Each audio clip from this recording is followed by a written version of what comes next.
Good evening बच्चों। जैसा कि आप लोगों को मालूम है, हम लोग क्लास 10th की ज्योग्राफी चैप्टर 4 एग्रीकल्चर को समझ रहे हैं।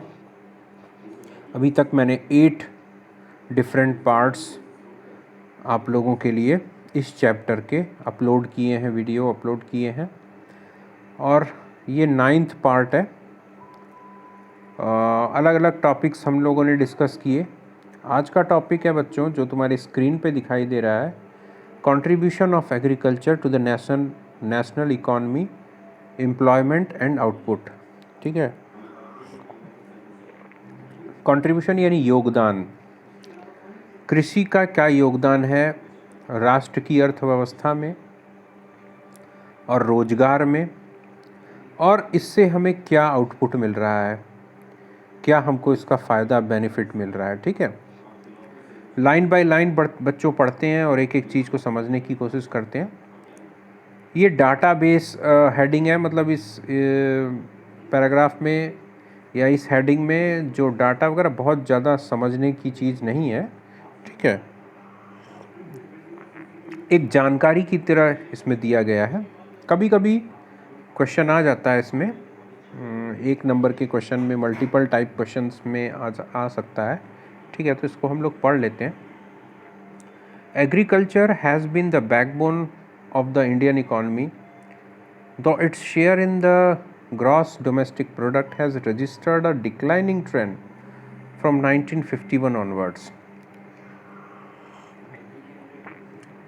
कृषि हमारी यानी कि भारतीय अर्थव्यवस्था की रीढ़ की हड्डी है।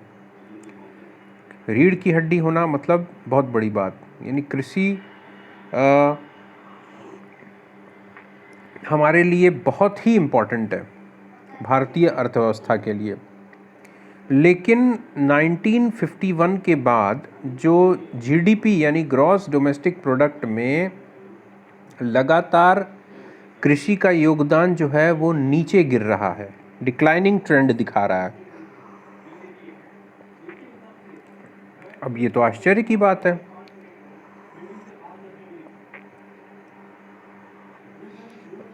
एक तरफ तो हम लोग कह रहे हैं कि नहीं, कृषि जो है वो बैकबोन है, और दूसरा जो डाटा है, जो एनालिसिस है, वो ये दिखा रहा है कि भैया 1951 के बाद लगातार जो है कृषि का जो योगदान है जीडीपी में वो घट रहा है। इन 2010-11 about 52% of the total work force was employed by the farm sector, which makes more than half of the Indian population dependent on agriculture for sustenance.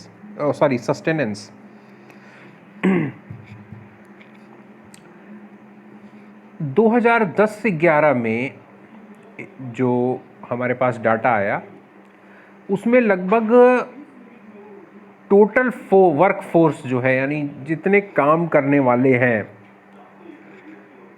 उसमें 52% लोग फार्म सेक्टर यानी एग्रीकल्चर सेक्टर में employed थे, यानी रोजगार कर रहे थे कृषि क्षेत्र में, है ना। Which makes more than half, यानी जो भारतीय जनसंख्या का आधे से ज़्यादा है। ठीक है, जो कि कृषि पे निर्भर हैं, खेती पे निर्भर हैं अपनी जीविका के लिए। The declining share of agriculture in the GDP is a matter of serious concern, because any decline and stagnation in agriculture will lead to the decline in other spheres of the economy, having wider implications for society. लेकिन जो GDP में लगातार agriculture का sector घट रहा है, ये एक गंभीर सोचने का विषय है बच्चों। क्यों? क्योंकि अगर कृषि क्षेत्र नीचे जाएगा, ठीक है, तो ये उससे जुड़े अन्य जो क्षेत्र हैं अर्थशास्त्र के या आर्थिक जो अन्य क्षेत्र हैं जो कि कृषि से डायरेक्टली या इनडायरेक्टली जुड़े हुए हैं, ठीक है, वो भी, उन पर भी बहुत मतलब गहरा असर पड़ेगा और फाइनली समाज पे गहरा असर पड़ेगा। इस बात को समझो। देखो, इसको एग्जाम्पल से समझते हैं। अगर कृषि क्षेत्र में अगर विकास नहीं हो रहा है या कृषि हमारी इकोनॉमी में वो योगदान नहीं दे पा रही है, जैसे अब देखने जो डाटा बताते हैं, जो आंकड़े बताते हैं कि हमारी आधी से ज़्यादा जनसंख्या जो है कृषि कार्य में लगी हुई है, ठीक है, लेकिन हमको कृषि से कोई फायदा नहीं हो रहा है। तो ये तो हो गया busy without work, busy without business.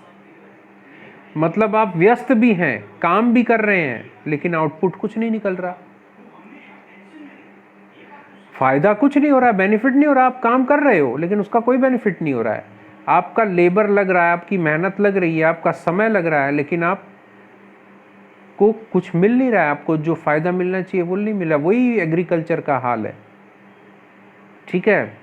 यानी दिखाने के लिए तो खेती कर रहे हैं किसान, लेकिन उसका जो बेनिफिट मिलना चाहिए, जो फायदा मिलना चाहिए देश को, समाज को, वो नहीं मिल पा रहा है। बहुत सारे कारण हैं इसके। कुछ कारणों को तो हम लोगों ने डिस्कस किया कि किस तरह से अभी भी हमारे देश में किसान पुराने तौर तरीकों से खेती करते हैं, मॉनसून की बारिश पे निर्भर करते हैं, ठीक है। मॉडर्न जो मेथड्स हैं, मैकेनाइज्ड वे हैं, उसका इस्तेमाल हम नहीं करते, ठीक है। बहुत सारे कारण हैं। Considering the importance of agriculture in India, the government of India made concerted efforts to modernize agriculture। आ गई वही बात, भारत सरकार ने हमारे देश के लिए कृषि के महत्व को समझते हुए बहुत गंभीर प्रयास किए ताकि कृषि को आधुनिक बनाया जा सके, मॉडर्नाइज एग्रीकल्चर, ठीक है। Establishment of Indian council of agriculture research ICAR, agricultural universities, veterinary services and animal breeding centers, horticulture development, research and development in the field of meteorology and weather forecast, etc. were given priority for improving Indian agriculture। बहुत सारी चीज़ें की सरकार ने। ICAR की स्थापना की, कृषि विश्वविद्यालय बनाए, पशु चिकित्सा में को और अच्छा किया, पशुओं की जो देखभाल है उसके लिए विशेष केंद्र बनाए गए, ठीक है। बगीचों, सब्जी, फल, हर तरह की कृषि के लिए, विकास के लिए, रिसर्च के लिए, तरह तरह की जो रिसर्च वर्क है, खोज है, जो वैज्ञानिक खोज है, उनको बढ़ावा दिया गया। मौसम विज्ञान के विकास में सरकार ने बहुत काम किया ताकि मौसम का पूर्वानुमान, वेदर फॉरकास्ट, मौसम का पूर्वानुमान लगाया जा सके, किसानों को बताया जा सके कि भाई मानसून की बारिश अगले 2 महीनों में अच्छी होगी कि नहीं होगी, क्या होगा, कैसे होगा, है ना। इस तरह की जो रिसर्च है उसको बढ़ावा दिया गया ताकि भारतीय कृषि को इम्प्रूव किया जा सके, अच्छा किया जा सके। Apart from this, improving the rural infrastructure was also considered essential for the same. Apart from this, इसके अलावा जो ग्रामीण जो आधारभूत ढांचा था ग्रामीण क्षेत्र में, उसको भी उसको उन्नत करना, उसको भी सही करना जरूरी समझा गया। इसमें क्या आया, ग्रामीण जो रूरल इंफ्रास्ट्रक्चर है उसका मतलब क्या हुआ कि ग्रामीण इलाकों में सड़कें होनी चाहिए जो कि शहर से जुड़ी हुई होनी चाहिए, ठीक है। बैंकिंग फैसिलिटीज़ होनी चाहिए, ट्रांसपोर्टेशन कम्युनिकेशन की व्यवस्था होनी चाहिए, जो और अदर इंफ्रास्ट्रक्चर है, ट्यूबवेल वगैरह होने चाहिए, इरिगेशन फैसिलिटी होनी चाहिए, मतलब हर चीज़ को इम्प्रूव करने की कोशिश की गई। इसके बाद बच्चों ये डाटा दिया हुआ है कि किस तरह से 2013-14 में ये टेबल जो दिया हुआ है आपका फिगर, टेबल नंबर 4.1 तुम्हारी स्क्रीन पे दिखाई दे रहा है बच्चों। ये देखो 2013-14 में जो एग्रीकल्चर का जो कंट्रीब्यूशन है जीडीपी में वो 4.2% था। 2014-15 में वो घट करके -0.2% हो गया। 2015-16 में थोड़ा सा इम्प्रूव हुआ, 1.1% हुआ। तो मतलब एक तरह से डिक्लाइनिंग दिखा रहा है, नीचे जा रहा है ना। यही दिखाया उसने, इस स्टडी को दिखाया है, ठीक है। इसको फिर आगे पढ़ते हैं हम लोग। From the table 4.1 it is clear that the GDP growth rate is increasing over the years, it is not generating sufficient employment opportunities in the country. 4.1 जो हम लोग देख रहे हैं फिगर नंबर, उसमें साफ साफ है कि जो हमारी जीडीपी है, ग्रॉस डोमेस्टिक प्रोडक्ट है, जो उसकी ग्रोथ रेट है वो साल दर साल बढ़ रही है, इंक्रीजिंग दिखा रही है, ट्रेंड जो है वो इंक्रीजिंग है। लेकिन इट इज़ नॉट जनरेटिंग, लेकिन ये जो है पर्याप्त रोजगार उपलब्ध नहीं करा पा रही है, पर्याप्त अवसर देश में उपलब्ध, रोजगार के अवसर नहीं उपलब्ध करा पा रही है। The growth rate in agriculture has been decelerating, which is an alarming situation. देखा आपने टेबल 4.1 को, मैंने अभी एनालाइज किया किस तरह से जो है कृषि क्षेत्र साल दर साल नीचे जा रहा है ना, उसकी जो विकास दर है वो कम होती जा रही है। ये एक खतरे की बात है, alarming situation. Today Indian farmers are facing a big challenge from international competition and reduction in the public investment in agriculture sector। आज की डेट में भारतीय किसान को अंतर्राष्ट्रीय बाजार में कड़ी प्रतियोगिता का सामना करना पड़ रहा है, और सरकार भी या और लोग भी कृषि में इन्वेस्टमेंट नहीं कर रहे हैं, खेती में नहीं इन्वेस्टमेंट कर रहे हैं, कोई व्यापारी भी पैसा लगाने को तैयार नहीं है, ठीक है। अंतर्राष्ट्रीय स्तर पे बड़ा कड़ा कंपटीशन है। अब आप कहेंगे कि इंटरनेशनल लेवल पे भारत का किसान कंपटीशन फेस कर रहा है, इसका मतलब समझ में नहीं आया सर, क्या बात है। इसका मतलब मैं तुम लोगों को बहुत बढ़िया से इस हेडिंग में समझाऊंगा। ये जो तुम्हारे स्क्रीन पे दिखाई दे रही है, impact of globalisation on agriculture, एकदम बहुत ही हलवे की तरह समझाऊंगा, सब समझ में आ जाएगा कि आखिर भारत के किसान को अंतर्राष्ट्रीय प्रतियोगिता का सामना करना पड़ रहा है, उसका क्या मतलब है, ठीक है।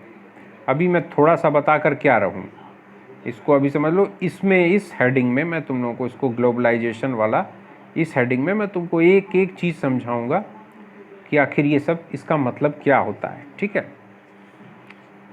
Subsidy on fertilisers is decrease leading to increase in the cost of production. सरकार ने जो केमिकल फर्टिलाइज़र, जो खाद, रासायनिक खाद जो किसान खेतों में प्रयोग करता है, पहले क्या था, सरकार जो है मार्केट से कम रेट में किसानों को उपलब्ध कराती थी। मान लो खाद बनाने वाली कंपनी जो है 1,000 रुपये एक बोरा, 50 किलो का एक बैग जो है 1,000 रुपये में मान लो कि मार्केट में खाद मिल रही है, ओपन मार्केट में। सरकार क्या करती थी, सरकार उस खाद को 500 रुपये में ही या 400 रुपये में ही किसान को दिलवाती थी कि लो भाई 400 रुपये में हम आपको दे रहे हैं। तो मान लो 1,000 का जो खाद का बोरा है वो 400 रुपये में किसान को मिल रहा है, तो 600 रुपये जो है वो सरकार अपनी जेब से भरती थी, उस कंपनी को देती थी कि भाई 600 रुपया मैं दूंगा, किसान 400 रुपया दे देगा, 600 मैं दे देता हूँ, यानी सरकार बोलती थी, और इस तरह से 1000 रुपया होता था। इसको बोलते हैं सब्सिडी। सरकार किसानों को सब्सिडी देती थी। लेकिन अब क्या हुआ, सरकार के ऊपर प्रेशर बढ़ गया, सरकार ने अपने हाथ खींचने शुरू कर दिए। सरकार ने कहा कि नहीं नहीं, अब इतना पैसा हम नहीं दे पाएंगे, एक काम करते हैं, 800 रुपया आप लगाओ, 200 रुपया हम दे देते हैं। यानी सरकार ने अब 1000 की बोरी है तो सरकार ने कहा कि किसान को कहा कि भैया 800 रुपया तुम दो, 200 हम तुम्हारी तरफ से दे देते हैं कंपनी वाले को। मतलब जो सब्सिडी की जो रेट थी वो कम हो गई, सब्सिडी कम कर दी सरकार ने। तो जो कॉस्ट ऑफ प्रोडक्शन है, जो कृषि उत्पादन हो रहा है, जो फसल हो रही है, उस पे जो लागत आ रही है वो ज़्यादा हो गई। लागत ज़्यादा हो गई तो फसल की जो कीमत है वो घटेगी कि बढ़ेगी? निश्चित रूप से बढ़ जाएगी।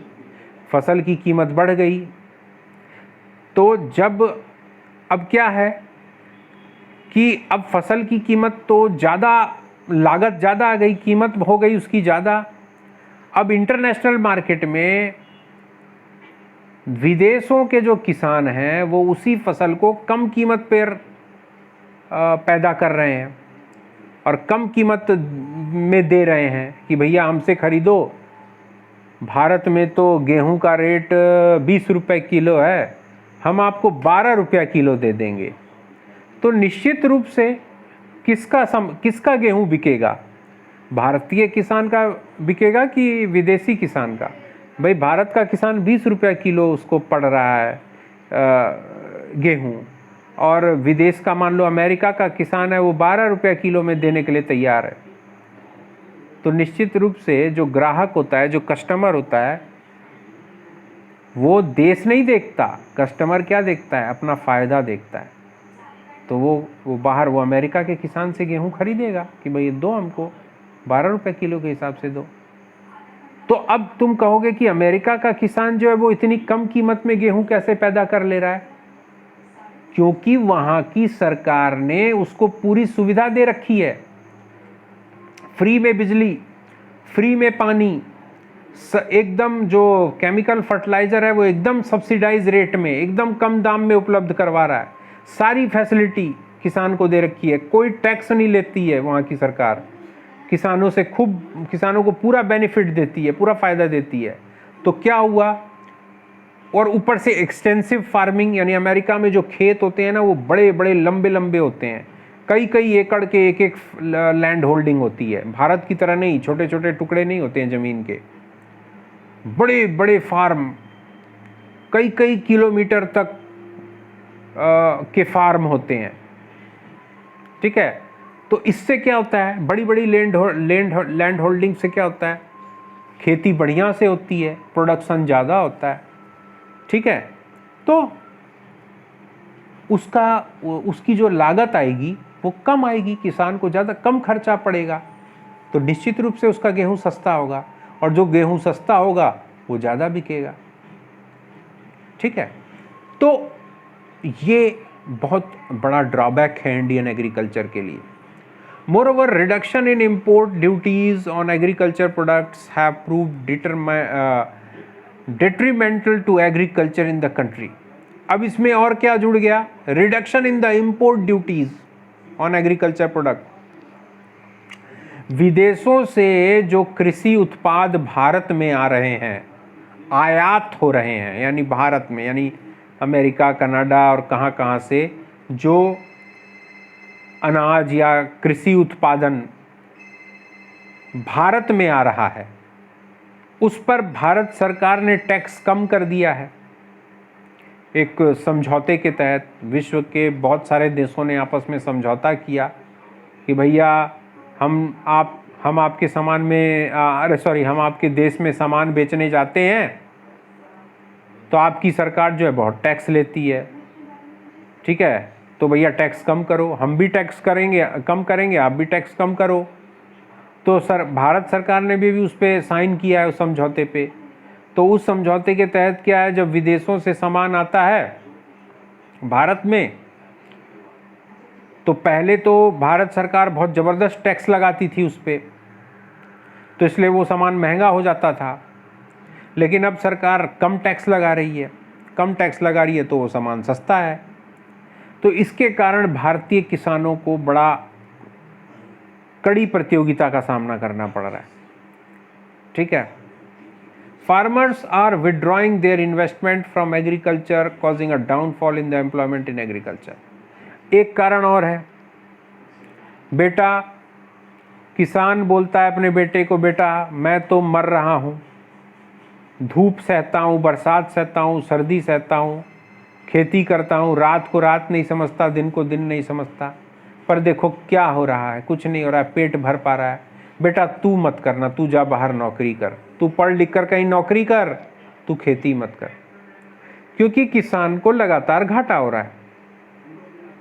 ठीक है, और धीरे धीरे किसान क्या हो रहा है, जो इन्वेस्टमेंट जो करता था खेती में, जो पैसा लगाता था, अब वो पैसा लगाना उसने बंद कर दिया।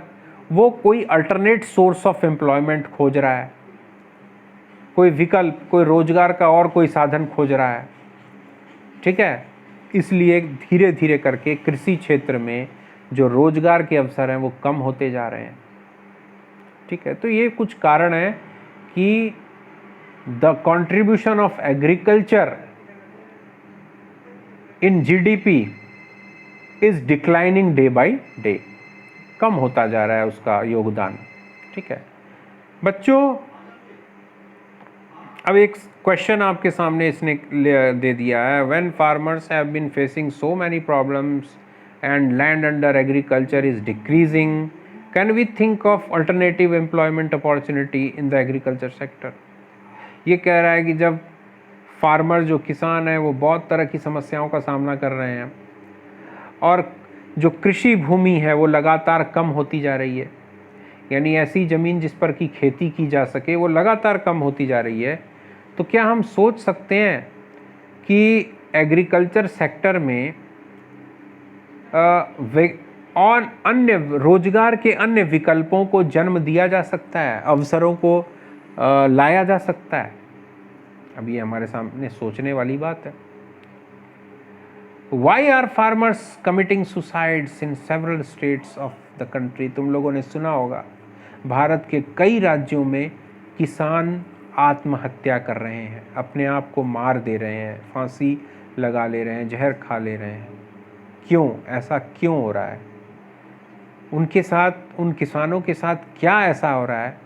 बहुत तरह की प्रॉब्लम आ रही है। तो बच्चों तुम लोग अपने हिसाब से सर्च करने की कोशिश करना कि कौन कौन से ऐसे कारण हैं जिससे कि किसानों को आत्महत्या करनी पड़ रही है। बहुत सारे कारण हैं। ठीक है, हम लोग इसको नेक्स्ट वीडियो में डिस्कस करेंगे बच्चों। और ये जो हेडिंग दिखाई दे रही है, impact of globalisation on agriculture, इसको हम लोग लाइन बाय लाइन, पहले मैं तुम लोगों को बताऊंगा कि ग्लोबलाइजेशन क्या होता है, ग्लोबलाइजेशन के इफ़ेक्ट क्या होते हैं, उसका पॉजिटिव इफ़ेक्ट क्या होता है, उसका नेगेटिव इफ़ेक्ट क्या होता है, और एग्रीकल्चर पे उसका क्या इफ़ेक्ट होता है। ठीक है, इसको हम लोग समझेंगे नेक्स्ट वीडियो में। बच्चों thank you for watching my video, और ज़्यादा से ज़्यादा इसको लाइक करो, शेयर करो, अपने कमेंट्स लिखो। ठीक है, मुझे बताओ कि आप लोगों को मेरी बात समझ में आती है कि नहीं आती है, किस तरह से और मैं क्या कर सकता हूँ। ठीक है, ओके, गुड नाइट।